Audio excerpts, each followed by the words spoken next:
and welcome to Power Play. I'm Vashi Capellos in Ottawa on this Thursday. Tonight, continental trade in question.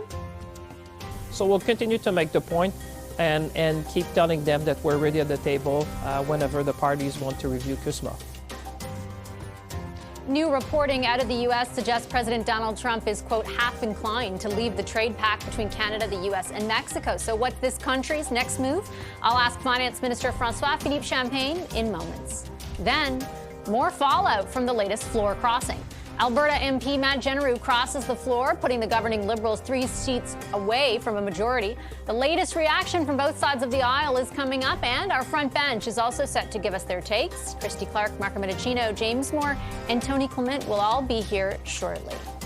Plus, who will be the next leader of the NDP? 5 federal NDP leadership hopefuls are set to go head-to-head in a final debate tonight. We're going to preview what's at stake with CTV's Rachel Ayala, who's in Vancouver for the debate, plus a behind-the-scenes look at what to expect from the debate's moderator, Hannah Thibodeau. That's coming up just a little bit later on in the show. First, though,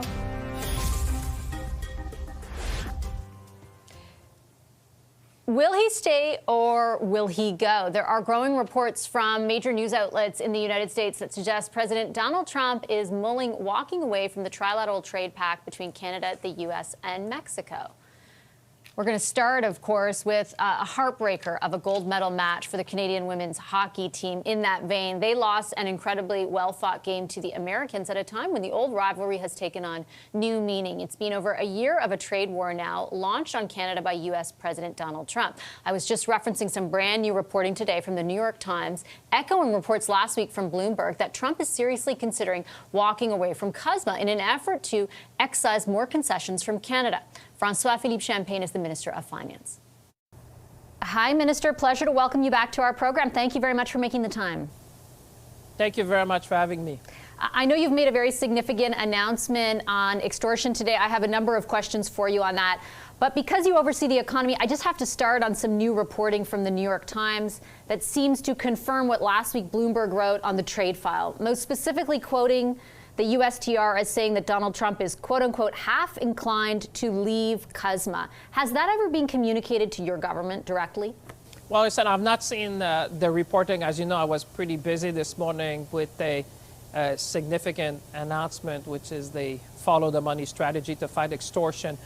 What I can say, listen, we've been seeing representatives from the White House most recently in Davos. You know, they know that we are committed to be at the table whenever the parties are ready to negotiate.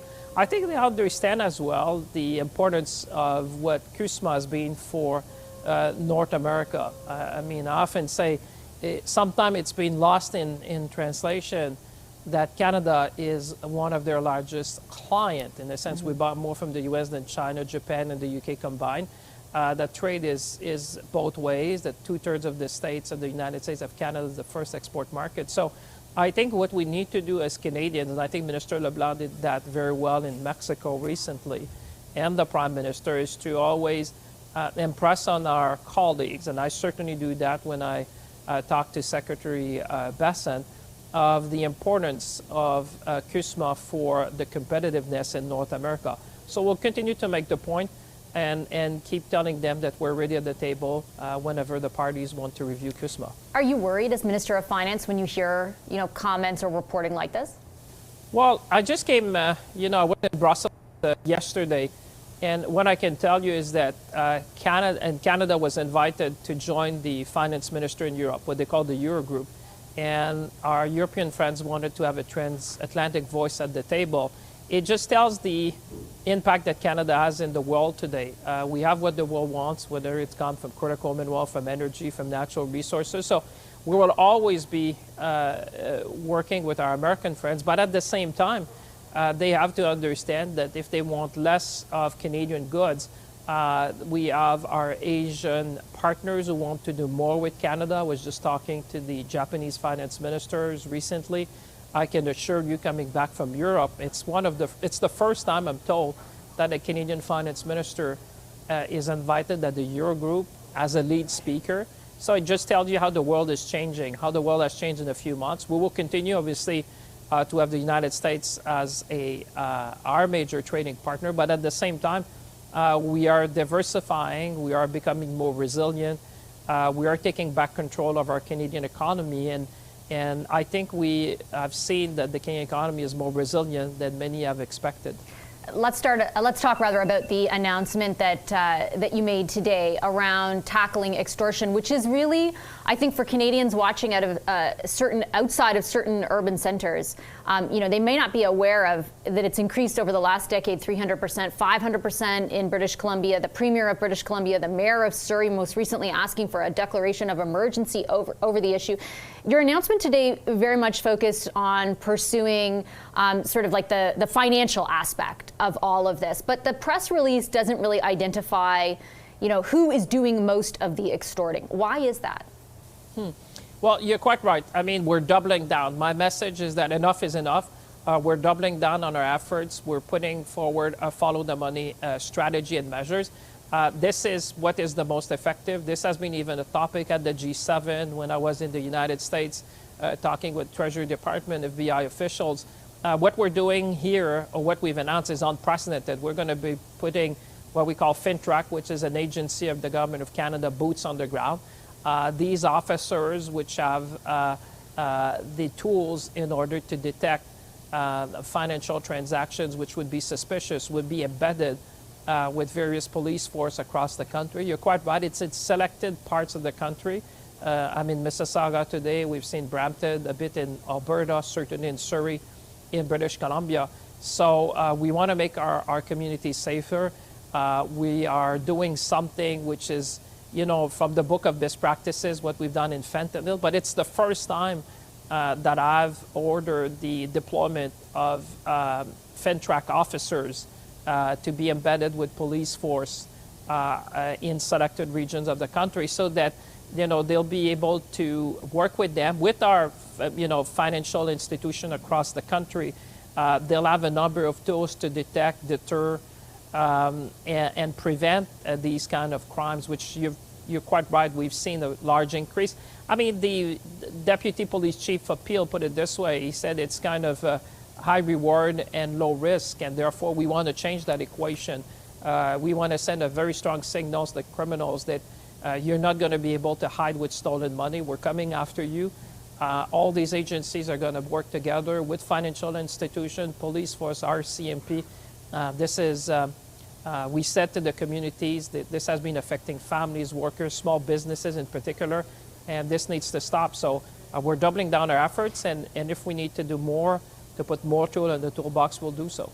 My challenge, Minister, respectfully, is around if you are and your government is actually sending that message.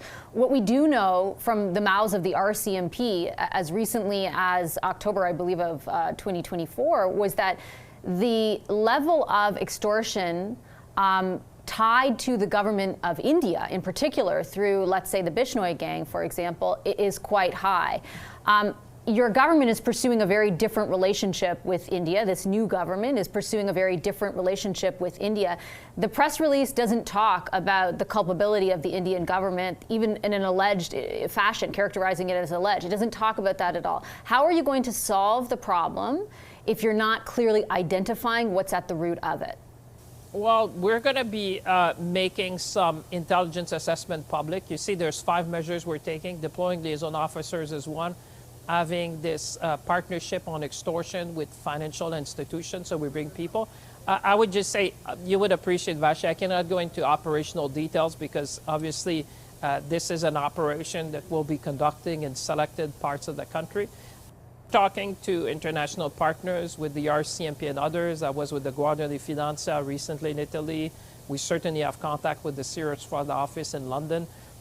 You're quite right, there's a transnational nature of this crime, but there's also a very domestic one, without getting into intelligence details, which are linked to gangs, criminals, which are operating domestically.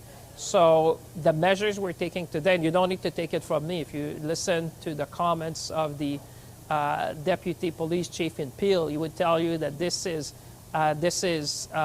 quite unprecedented, because we're taking measures, very concrete measures, that will help them in their investigation, because what you need today is financial intelligence to go after economic crime. That's what you need. You act on the basis of intelligence. You can track where the money is going. You can track who holds these accounts. You can track how they try to transfer that money. And that's why I'm saying we're going to make the life of criminals very difficult because we are united in our action to deter crime and certainly extortion. And certainly, Minister, I take your point on what the Chief of Police and law enforcement is saying in support of the new measures, and I wouldn't want to detract from that. But I also have to take note of what sick Canadians who are being targeted by these transnational groups are feeling as well, how they feel, and they have communicated on multiple instances, including the most recent visit of a top Indian government official involved in public safety to Canada, about how they feel your government, in the name of trade diversification, is sacrificing their safety. Well, I can certainly tell you that what we're announcing this morning was welcome by all the partners. We had financial institution, RCMP, Peel Police. I had a chance to exchange with the commissioner of the RCMP, the mayor of Surrey, Patrick Brown, the mayor of Brampton. He said, when you're following the money, you're weakening the threat in a way. And that's exactly what we're doing. This is really the best practice you've seen at the G7. We're working with our international partner. And basically, we're helping police of jurisdiction, law enforcement agents, the brave men and women who wear the uniform, who are at the forefront. What they said is, they said to us, we need more tools. Deploying faint track officers embedded with police force is a first. And I think they welcome that because they know that the only way, or at least one of the most effective way to get after these criminals is to focus on where the money is going. They don't operate on the basis of ideology. They're just there for money. And therefore, there will be no place to hide for criminals with stolen money. We'll be able to detract their operation, disrupt their operation, and the financial institution will be helping as well. We're coming all together with different tools so that in terms of the branches and all that, people will be aware of the type of activities that are going on, the type of people who are engaged in that. So the whole objective actually is to make our community safer. And I can tell you, if you were with us here this morning in Mississauga, you would have seen from the city councillor, from the different local representative community leaders, this is very much welcome. Wouldn't calling out India, though, increase the ability to make those communities safer? That is my sort of underlying question, Minister. Listen, I'll leave that to the intelligence officers and the police force, or those who combat crime. Like I said, my role is to provide them more tools in the toolbox. These tools are very much needed. And like I said, there's already the RCMP as a network that they talk to people internationally, because we know that these crimes have a transnational nature, but they're also related to gang activities, which is a very domestic issue as well. So I'll leave it to really law enforcement officers. But you would appreciate that when it comes to operational details of the operation that are going to be conducted, it would not be wise for me to expand on how we're going to be doing that. Okay, I'll leave it on that note. Minister, appreciate your time as always. Thank you so much. Safe travels. Thank you very much. Thanks for inviting me, and see you soon. That's Federal Finance Minister François-Philippe Champagne. Coming up on Power Play, a third MP crosses the floor to join Prime Minister Mark Carney's Liberals. Our front bench will be here to talk about what that means for both the government and the opposition. Christy Clark, Marco Medicino, James Moore, and Tony Clement. There they are. They're with me in just 2 minutes.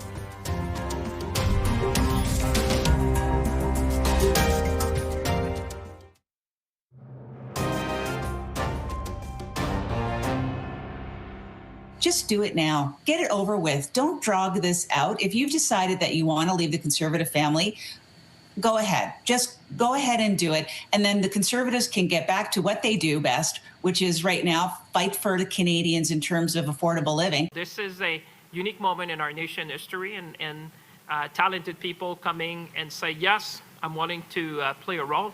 That's great, and I look very much forward to work with them. Welcome back to Power Play. Some reaction there today to the week's big political news. Edmonton MP Matt Genereux is the newest member of the governing Liberal caucus. Genereux is the third Conservative MP to cross the floor to the Liberals in as many months, following Chris d'Entremont back in November and Michael Mah in December. Back in November, Genereux announced he'd be leaving politics altogether following speculation that he wanted to cross the floor at the time. Here's how it went down yesterday when Genereux officially made the move next to the Prime Minister. Welcome, Matt. Welcome to the government team. It's a great honor to be on the same team as you. Quite honestly, it was the speech in Davos where you took everything head on, and I think for me that's where a lot of the world changed. I think it opened a lot of eyes for Canadians, Albertans, Edmontonians, just how serious this national meeting crisis truly is. And it's for me, it felt disingenuine and quite simply wrong to be sitting on the sidelines anymore. So I reached out to the Prime Minister's office, and will be joining his caucus. Genereux's defection means Carney's Liberal government holds 169 seats, 3 seats shy of a majority, and there are 3 vacant seats in the House of Commons with pending by-elections. All 3 of the ridings were previously held by Liberals, 2 of which are considered safer Liberal ridings, and 1 of which saw the Liberal candidate win by just a single vote in April's election before that outcome was nullified by the Supreme Court last week. Conservative leader Pierre Poilievre is calling Genereux's defection a betrayal. We have requested interviews with both Genereux and Poilievre, both of which have been declined. Let's bring in our front bench, however, because they've got some takes on all of this. Former BC Premier Christy Clark is here. She's a senior advisor with Bennett Jones. Marco Mendicino is former Chief of Staff to Prime Minister Mark Carney and a former Liberal cabinet minister. He's now a senior counsel and strategic advisor for Castles. CTV political analyst and former Conservative Industry Minister James Moore is with us. He's now a policy advisor at Edelman. And Tony Clement rounds us out. He served in senior roles, of course, in Conservative Prime Minister Stephen Harper's cabinet. He's now CEO of Tony Clement International. Hi, everybody. Good to see you. As far as the government strategy, the Liberal strategy here, Marco, goes, is this about making a majority, or is there something else at play? Well, I think it's less a deliberate strategy on the part of the governing Liberals and more a reflection of a pattern that we've seen play out over the last number of months, where Conservative members of Parliament are, reflecting on whether or not they're in the right place. And so Chris d'Entremont, Michael Mah, and now most recently Matt Genereux taking the fairly unusual step of removing themselves from their sitting Conservative caucus and joining the Liberals. And look, I think if you take a look at their statements, there is a thread that runs through all of them, and that is that they've been listening to their constituents, they've been talking with their families, and that given the unique and singular moment that the Canadian government and all of Canada finds itself in, that they feel that it was appropriate to join the governing Liberals. Now, I acknowledge that this is going to spark a lot of emotions. You hear highly charged words like betrayal, and to be sure, when many Canadians vote, they're not just voting for an individual name, they're voting for the team jersey.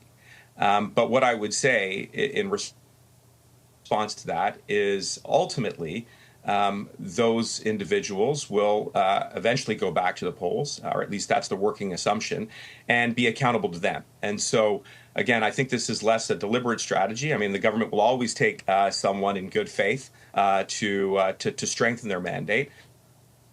And that's in large part because of the crisis moment that we're in. How do you think the Conservatives, Tony, should be responding to mitigate potential damage or the actual damage? Well, I would advise the Conservatives to keep calm and carry on. I think it's important that they keep focusing on the issues like we have the worst food inflation in the G7, those kinds of issues that hit average Canadians very hard. I think when Pierre Poilievre was talking about betrayal, I don't think he was talking about personal betrayal. Matt Genereux had 1.5 feet out the door already.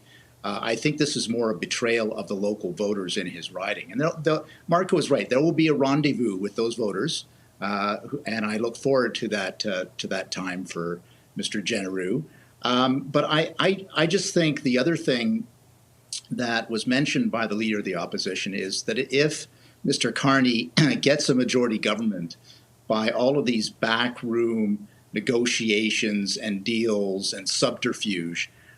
It's legal. I'm not saying it's illegal. It's legal in our parliamentary system. It's not a really good look. And I think Mr. Carney would be well advised to take what he has, which is a strong minority government. And the difference between that and a weak majority government is who chairs committees. That's about it. So I wouldn't lay a lot of foundation on this. I think it's important for the government and the opposition to focus on the real issues. I totally understand the point in particular about how some voters, and we heard from them, I was mentioning yesterday on my radio program, who felt, betrayed by floor crossers. I just have covered enough to know that neither the Conservatives nor the Liberals have ever turned someone away. And I'm not sure if Mr. Poilievre, Christy, were the Prime Minister right now, he'd be saying, you know what, just stay on the other side. This feels like a backroom deal. Well, you'd be surprised if they did turn people away. You might not have heard about it. Well, right. Maybe, well, a few instances, perhaps. But Christy, go for it. Sorry, that's for you. Well, I would say, I wouldn't call it subterfuge with respect to Tony, but I would say that what happens is members of Parliament want to play. They want to be, no matter who you are, no matter what party you run for, you want to be in a position to influence the outcome of the country. And so when you're in opposition, it's a frustrating thing. There's always a bauble dangling before you of an opportunity to go to the other side of the house and make a more meaningful difference. And I think we shouldn't underestimate that people who get elected really do get elected because they want to make a difference. And it's hard to be in opposition, just be complaining all day. People don't like it. People don't want to do it. So it's always attractive to go to the other side of the house. And there's a reason we allow people to change parties in our parliaments. It's because if you don't allow that, then party leaders become dictators of their own caucuses. And so it's really important that this kind of movement be allowed to happen. You can question the motives of people who do it. But I would say, for him, I think this was destiny after him having kind of got close to walking across the floor before, apparently going back and getting absolutely beaten up by his own guys. When the opportunity presented itself again, he probably said to himself, look, I want to make a difference. I've really seen how these guys actually feel about me in my own caucus. So it didn't probably seem like a terrible idea for him to cross the floor and be a part of the bigger play here at a time where Canada is really, really under the gun and we need all the help we can get. How should people watching tonight reconcile, James, seeing this, the third floor crosser in as many months, and a few weeks ago seeing a record level of endorsement for Poilievre's leadership from his own party? Yeah, it's a fair question. Matt Genereux would have been in the 13% or the 12.5% who didn't support Pierre Poilievre's leadership, I guess, is part of the answer. But, I think Christy put her finger on an important point. Everybody wants to live a life of purpose. Right? Some people find their purpose in life through building a business or doing charitable work or being a parent, whatever it is. Some people, the four of us on your panel right now, we found part of our life's purpose is running for office and trying to serve. And I think for Matt Genereux, a guy who ran provincially in Alberta, was an MLA, ran federally now, I think 4 or 5 times anyway, disappointed at being in opposition. He thought about crossing the floor, got some heat, pulled back, and now he's decided to go for it. He's not stupid. He knows he's in for a world of hurt. He knows he's in for all kinds of harassment online, probably in his face when he goes back to his riding. But I think he wants to sacrifice or be willing to take that heat in order for an opportunity to make a difference in public policy. Some people call that cynical, and it is cynical because it was less than a year ago, Matt Genereux looked at Mark Carney, looked at Pierre Poilievre, and he chose Pierre Poilievre, and he campaigned saying Mark Carney shouldn't be prime minister, and now he wants to be one of Mark Carney's guys. That's a pretty cynical thing to do. On the other hand, you can say, well, maybe he's just being an opportunist. Yeah, that's not a compliment. But on the other hand, as a conservative, you have to sort of think, well, if he thinks being on Mark Carney's team is an opportunity, maybe that's a problem for conservatives in the way in which they're packaging themselves, presenting themselves, and trying to find those swing voters that they need in order to form government. So I think voters think a lot of things about this. I think Tony's right. They're not impressed. Floor crossing less than a year after you ran against Mark Carney to join Mark Carney's team.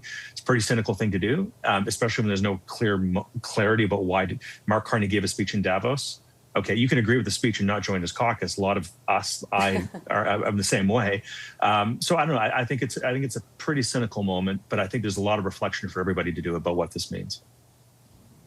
Okay, I got to take a quick commercial break, but all four of our front bench panelists are sticking around. We'll turn our attention to what we started the show off with, new reporting out of the United States signaling once again that Donald Trump might pull away from CUSMA altogether, and in particular, negotiations or a review process with Canada. We'll talk about that after our short break. Stay right there.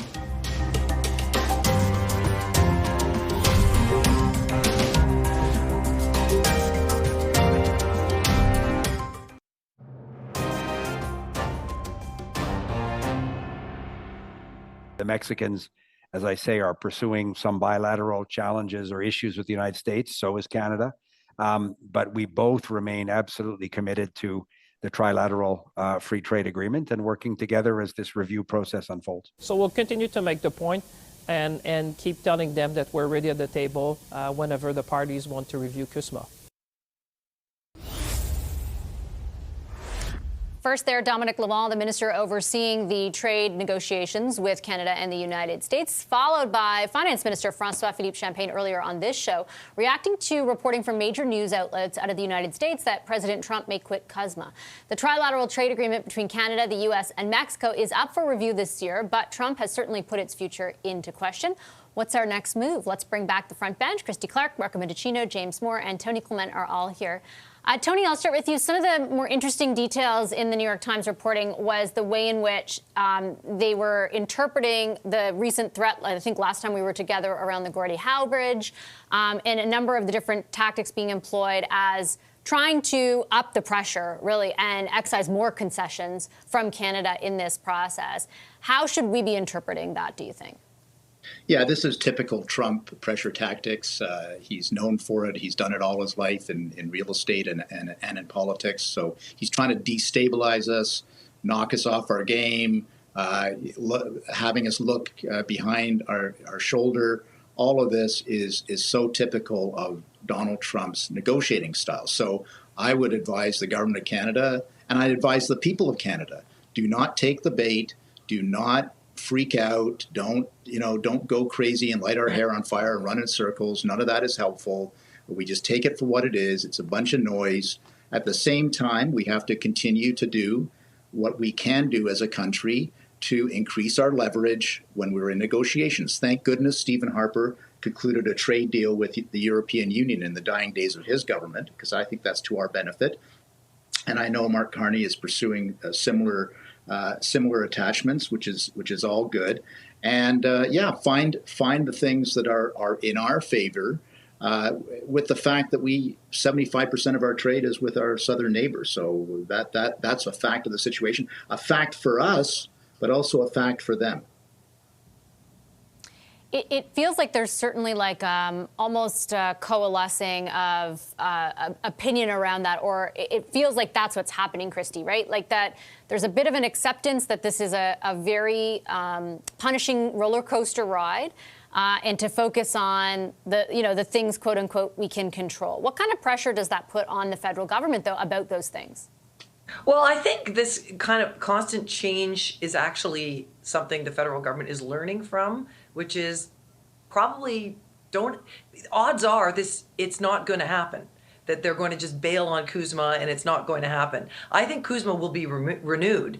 And my optimism about that stems from the fact that American American businesses that depend on Canada, in particular in agriculture, most of which are in red states, are saying we need to keep this free trade deal going. I mean, there's not much downside for the United States to keep Canada in the deal. So I think, yes, it's a roller coaster ride. Yes, it's been bumpy, and yes, it will continue to be bumpy. But I think ultimately CUSMA will be renewed.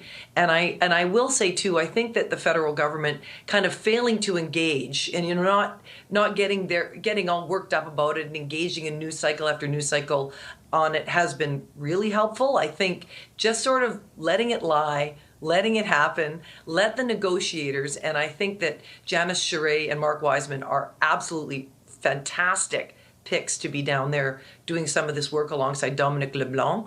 I think that's going to make a big difference for this. So, you know, keep on and carry on. And that's the best Canadian motto we've got at the moment, except when Canada meets the U.S. in the final. Yeah, sadly didn't turn out the way we wanted today, but we still have Sunday, and hopes are high, as they should be. James, I wanted to ask you just about the approach. Janice Charette will lead the negotiations on the trade side. Mark Wiseman has just assumed officially the post of ambassador. The idea of kind of delineating between those two roles versus them being together, what do you think of that approach? It's a slightly different approach, but I think it's probably entirely logical, and it's about putting a structure around the prime minister that he's comfortable with. Prime Minister Trudeau had a different approach, where Minister Freeland really kind of bore the public engagement on this, and she was very deeply involved in the negotiation of it. And I think net it proved out to be, I think, a worthwhile experience, but I don't think it would work again this time with Minister Freeland as a person and that approach with this government. So I think Prime Minister Carney's taken a different approach. And I'm glad that Premier Clark, which she just mentioned, both Janice Charette and Mark Wiseman, those two people, they bring different perspectives, right? Mark Wiseman is a business leader, successful in the business community. So he has a lens on this that comes from the investment community. He also went to school in the United States, and so he's lived and worked on both sides of the borders. He has roots in Niagara Falls. So he understands the cultural alignment between the two countries. That's a good thing. Janice Charette just a life of public service. She's worked for the Canadian government under the blue team and the red team. She's been in senior ranks of the public service through Presidents Obama, Trump 45, President Biden, and Trump 47. And so she has a long lens view of all the stakeholder mapping that has to be done to make sure that Canada stays united and whole as we go into the reconsideration of CUSMA. So I think the footing of the government is generally very firm and very correct. And I think Tony's advice is sound, right? Which is don't react, respond, be measured, be thoughtful, be calm. Donald Trump promised 100% tariffs against Canada, didn't do it. He said he had to have Greenland. He was going to take it no matter what, didn't do it. He's promised a lot of stuff. He's threatened far more tariffs than he's actually imposed. So keep calm, carry on. CUSMA will survive. We saw 6 Republicans push back against the president. They had to revise their job numbers down by 1 million jobs just last week. The data is not good in the United States. And I think the rising tide of pushback against Trump and Trumpism on social, political, cultural stuff and economics, I think it's a rising tide across the board. And I think that serves Canada. Yeah, I think all of that is true, Marco. The one caveat is that there is a cost to all the uncertainty, right? And we see that. And I just interviewed Mr. Polas, for example, Stephen Polas, the former governor of the Bank of Canada, who showed us in economic terms what that cost is, right? Basically, a stagnant economy at best case scenario. And I know that the federal government is talking a lot about all the things it's going to do to change that picture. But what is your take on the amount of pressure to actually make good on that in light of this sort of stasis of uncertainty that we face? Well, I think the pressure is high, and that's one of the reasons why domestically the Prime Minister's put forward a very ambitious economic agenda that is all about building.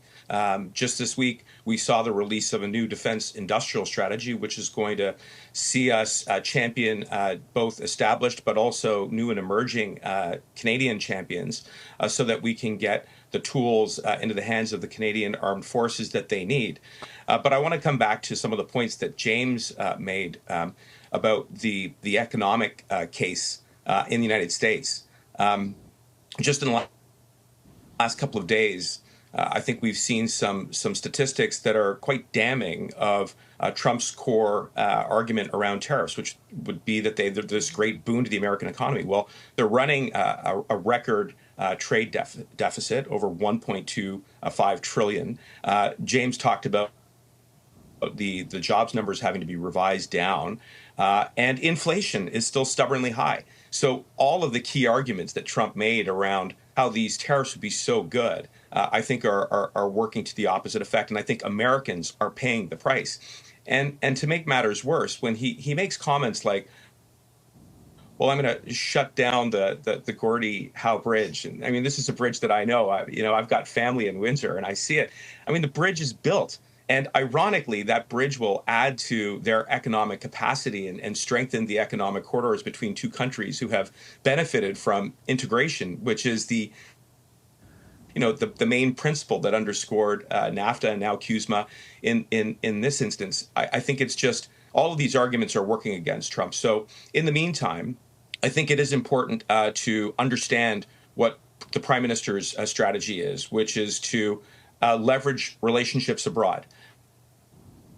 And he has really racked up some wins. The foreign direct investment that is now starting to pour into Canada is encouraging. The $70 billion plus that has been committed from the UAE, the lowering of tariffs with China that will provide more affordable options when it comes to modes of transportation. I think you'll see that trend continue as the Prime Minister continues to take the case for investing in Canada abroad. And I'm abroad right now. I can tell you there are a lot of folks who want to do more business in Canada, and I think that is the way to mitigate the uncertainty. Tony, and I like I said, I take everything that Marco just spelled out. I listen as the federal government paints that picture, but there are still very key economic indicators here, despite everything we know is wrong with the economic case in the United States, that it's also having a detrimental impact here, and that people are not doing great in a lot of different respects. No, what issues does that present? No, absolutely. Obviously, that's hurting everybody at the grocery store and trying to buy a house. But Vashi, I'd be remiss if I didn't say, as a business person now, the capital flight that is happening in this country right now, money going away, it's in the billions and billions and billions of dollars right now, this very second, for the last 9 months, who knows how long. So they do need certainty, Vashi. That's another point for, vis-a-vis what Marco is saying. We do need a deal eventually with the United States to allay that, to make this a sound investment opportunity to invest in Canada and for our own Canadians to invest in Canada. So that isn't happening right now. And I really worry about the long-term impacts of that if we're in this stasis period of no deal, who knows, right? A lot of uncertainty there. Yeah, although I guess last word to you, Christy. Very quickly, because I want to get Christy on. Yeah, no, and I apologize, but I was just going to say there is some concern there, but take a look at Minister LeBlanc's trade delegation to Mexico, and take a look at the presence there. Take a look at how large the Canadian companies there who are going to bring investments back. Take a look at the nearly 2,000 delegates that are there. So I take some of Tony's points, but there are also concrete, I think, points of evidence that there is inbound investment in Canada as well. I think Vashi, Christy, last word to you, the most important thing here in terms of the interim is the government has to do two things. One, they have to make sure that they are managing down taxes in Canada so that we are inviting more investment into the country, and a better regulatory environment and lower taxes. That's one thing. And the other thing is they need to get out there and create encourage people to invest in Canada so that we can create those jobs. The number of jobs that will be created by building more pipelines, LNG plants, mines, car factories, whatever they happen to be across the country, will spin off tons of money in tax revenue. It's going to be a bumpy ride, but I think the government is taking this on from a very practical, business-like perspective. Keep taxes moderate and manageable, and make sure that we are growing the economy on the other side of it. There's no other way out of it. It's not like this is some magic formula. It's just a magic formula that most politicians normally avoid. Luckily, this government seems to be taking that path. I've got 30 seconds. They're all yours, James. Well, we'll see, right? I mean, we had the first tranche of major projects. We had the second tranche around the Grey Cup. I guess the Super Bowl ones didn't get announced. Maybe they're coming. I don't know. But if it's going to be, if we're going to have, our economic future in the near term predicated on, defense procurement and a major projects office in Calgary, I think we need to do better than that. I think Tony's right. We need to make Canada more competitive. When you see the needle start moving on people whose livelihoods, businesses, and investment decisions are actually the hallmark of whether or not we're going to have a strong economy, those are the canaries in the mine. It's not whether or not the government wants to do deficit spending on military procurement. That's patchwork stuff. The core stuff of being competitive on the tax side, on the regulatory side, inviting investment, and the people who invest real dollars. When those people start moving, I'll believe it, and I will I'll be much more enthused about where we are. And also, I'm a sure strong you Canada. will, James. A strong Canada means a strong United States. A strong United States means a strong Canada. Our economies have to work in tandem, and that's the argument for CUSMA. That's the argument for trade. We're their biggest customer. They're our biggest customer. When they're wealthy, we're wealthy, and the inverse is true. And we never should stop beating that drum. It's the most successful relationship in the history of the world. Except for Sunday, when we kick the refs. Okay, thanks everybody. Right. Yes. Appreciate it. Thanks for a great discussion. Our front bench, Marco Mendicino, James Moore, Tony Clement, and Christy Clark. We're back in just a moment with a preview of the federal NDP debate happening tonight.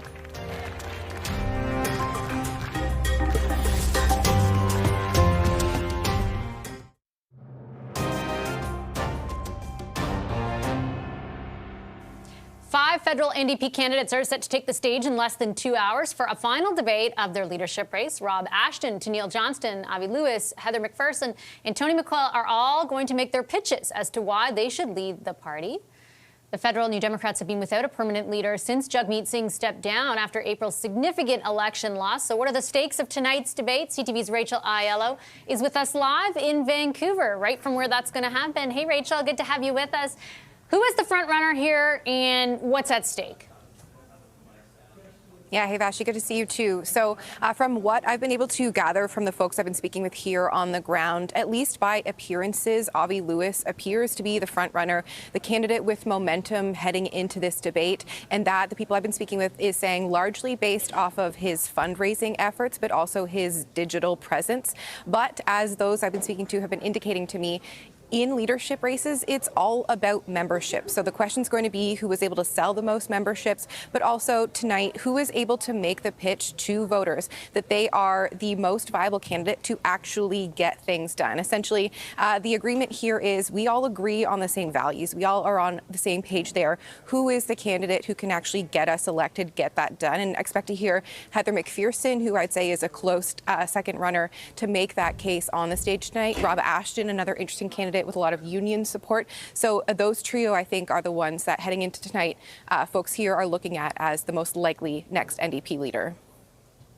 And we're rolling through on the side of the screen there, biographies and kind of key points about each of the candidates. So we'll keep those going for our viewers so that they can take a look for themselves. We outlined there right off the top, the party had a disastrous election, losing official party status. New Democrats did. What is this race about, for the party's own kind of vitality? And in particular, how does that work with what theoretically should be a big opening on the left? Because Prime Minister Carney is governing kind of, the center-right, as many would characterize it, but, hasn't seemingly materialized yet for them. Yeah, I think it's really been a conversation throughout the 6 months of this campaign so far of, do we want to be the party with progressive ideas, or do we want to be the party that can credibly show electoral results? And that is really the friction that is playing out over the course of this campaign, and certainly tonight. And what I'll be watching for, Bashi, is in the cut and thrust of the substance of the debate, how the candidates try to make those cases. So I was speaking with moderator Hannah Thibodeau earlier today, indicating that she has laid out a series of questions that are intending on pressing on some of the big issues that Canadians are seized with, and the issues that frankly have kept Canadians' eyes focused on other headlines and not this race. So where do they stand on things like Donald Trump? Where do they stand on the economy, public service cuts, sovereignty? Those are the issues, energy and other, that we're going to be hearing from them tonight. And I think from that basis of where they see the party going, what role they could play, the party as a whole will have a sense of where they can going forward. Obviously, this is going to be a rebuild. This is going to take a lot of time before they're able to show massive electoral success. But the case they're trying to make right now is who is the best place to do that work. Okay, Rachel, thank you so much. Rachel Aiello live for us in Vancouver ahead of that debate. She mentioned the moderator is the one and the only Hannah Thibodeau. Hannah gave us a look behind the scenes of what to expect from her and the debate itself. Hi, Vashti. Welcome to New Westminster, British Columbia. We are behind the scenes right now of the NDP National Leadership Debate. Take a look at the whole team that are putting this show together. This is behind the scenes. You often don't get a chance to see what happens behind the scenes. The media will be over there. Here is where I will be this evening. You cannot get on this set without one of these. That is my name, Hannah Thibodeau, and I will be moderating tonight's debate. There is my seat. I am smack dab in the middle of the 5 contestants. There are 2 on this side, 3 over here. And we have really seen over the last little bit these 5 candidates essentially violently agree on everything. And that makes sense because they are all in the same party. However, tonight, what I hope to do is show NDP members who will vote for the next leader, as well as Canadians who are interested in this party, where they might differentiate. Because, of course, this party was brought down to 7 seats in the last election campaign. They lost official party status. So some of the questions that they don't know about yet, by the way. They're all in my head. Some of the questions that might differentiate some of these candidates is when it comes to resource development. Also, how to deal with Donald Trump, how to deal with Prime Minister Mark Carney. A lot of Canadians are on side with what Mr. Carney is doing in this country. So how would they manage that type of situations? There's also a lot of NDP provincial governments. Why hasn't there ever been a federal one? So I'm giving you a sense of what we might have for discussions this evening, but also, looking ahead. Are these people going to rebuild this party, or are they running for prime minister? Which one is a little bit more realistic for them? So a lot of different questions. Also, when it comes to French, here's the thing, there will be a French question this evening. They do know there will be a French question, but none of the candidates know what the questions are. They are all in my head, and they could change when I land on the set as well. So the French question, they will have to answer en français, and if they don't, they will be cut off. There will be debate portions as well throughout the whole evening. So I hope that people will tune in to watch, because this is a party that has a lot of space to have discussions. And we're hoping to have a great discussion tonight. So hopefully you can tune in. And Vashi, look forward to seeing you later. All right, thanks so much, Hannah. That's Hannah Thibodeau for us. She's going to be the moderator of that NDP leadership debate. And of course, Rachel Aiello, our national news correspondent, will have a ton of coverage throughout the evening. We'll take a quick break. More Power Play after that break.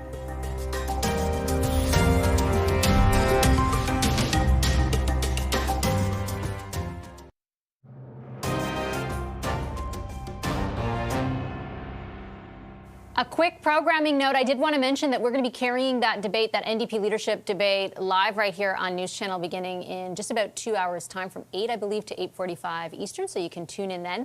Before we go tonight, I wanted to give a special shout out to a key member of our team. Our lead producer, Rachel Swatek-Sang, is heading off on her maternity leave this week. And we wanted to take this opportunity on behalf of the entire team here at Power Play, the Ottawa Bureau, and all of us at News Channel. Well, Rachel has worked more than a decade to wish her and her husband, Adrian, all the best. We're thrilled for them both. We're going to miss Rachel a ton here on this show. But from one mom to another, the best is truly yet to come. Congratulations, Rachel, from all of us. That does it for Power Play tonight. Thanks for watching. I'm Vashi Kapelos. Your top headlines are next.